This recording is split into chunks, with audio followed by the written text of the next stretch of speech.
ভাই রঞ্জিত, তুই শেষবারের মতো কবে ইলিশ কিনছিলি রে? হ্যাঁ, এই তো এই সেদিন। এই দিনটা কবে? কি কয়, ওই যে লক্ষ্মী পূজার পরে পরেই তো আমি ইলিশ মাছ কিনে আনলাম।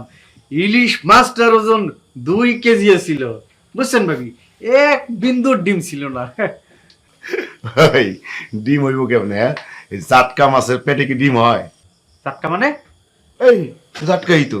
তুই যেদিন বাজার থেকে ওই জাটকা মাছ কিনে আনলি, আমার সামনে দিয়েই তো বাড়ি গেলি, মনে নাই তোর? লক্ষ্মী পূজা কি সেই দিন গেছে? তাও তো 7-8 মাস হয়ে গেল। আহা, তুমি চুপ থাকো তো। তুমি এত বেশি কথা কও কিসের জন্য?